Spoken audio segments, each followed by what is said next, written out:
اعوذ باللہ من الشیطان الرجیم بسم اللہ الرحمن الرحیم انا انزلنا الیک الکتاب بالحق لتحکم بین الناس بما اراک اللہ ولا تكن للخائنين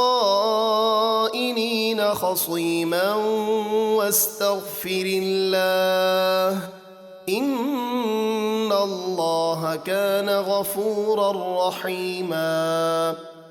اے محبوب، بے شک ہم نے آپ کی طرف سچی کتاب اتاری تاکہ آپ لوگوں کے درمیان اس طریقے سے فیصلہ فرمائیں جس طرح اللہ نے آپ کو دکھایا، اور خیانت کرنے والوں کی طرف سے نہ جھگڑو، اور اللہ سے بخشش مانگو، بے شک اللہ بہت بخشنے والا نہایت مہربان ہے۔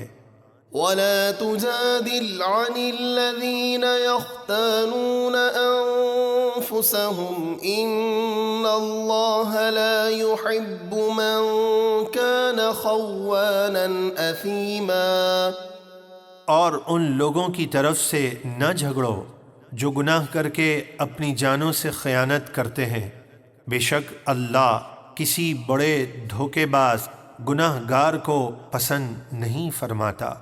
يستخفون من الناس ولا يستخفون من الله وهو معهم إذ يبيتون ما لا يرضى من القول وَكَانَ اللَّهُ بِمَا يَعْمَلُونَ مُحِيطًا۔ وہ لوگوں سے شرماتے ہیں اور اللہ سے نہیں شرماتے، حالانکہ اللہ اس وقت بھی ان کے پاس ہوتا ہے جب وہ رات کو چھپ کر ایسی بات کا مشورہ کرتے ہیں جو اللہ کو پسند نہیں، اور ان کے سب کاموں کو اللہ کا علم گھیرے ہوئے ہے۔ أنتم هؤلاء جادلتم عنهم في الحياة الدنيا فمن يجادل الله عنهم يوم القيامة أم من يكون عليهم وكيلا۔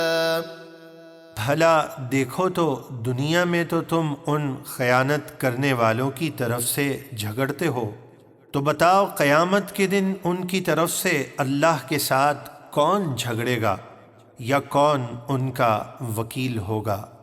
وَمَن يَعْمَلْ سُوءًا أَوْ يَظْلِمْ نَفْسَهُ ثُمَّ يَسْتَغْفِرِ اللَّهَ يَجِدِ اللَّهَ غَفُورًا رَحِيمًا۔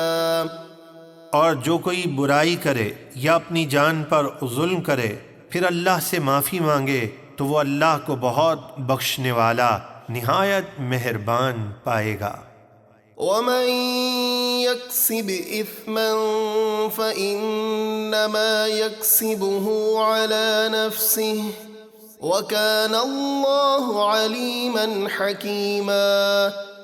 اور جو گناہ کرے تو اس کا وبال اسی کی جان پر پڑے گا، اور اللہ بہت جاننے والا بڑی حکمت والا ہے۔ وَمَن يَكْسِبْ خَطِيئَةً أَوْ إِثْمًا ثُمَّ يَرْمِ بِهِ بَرِيئًا فَقَدِ احْتَمَلَ بُهْتَانًا وَإِثْمًا مُبِينًا۔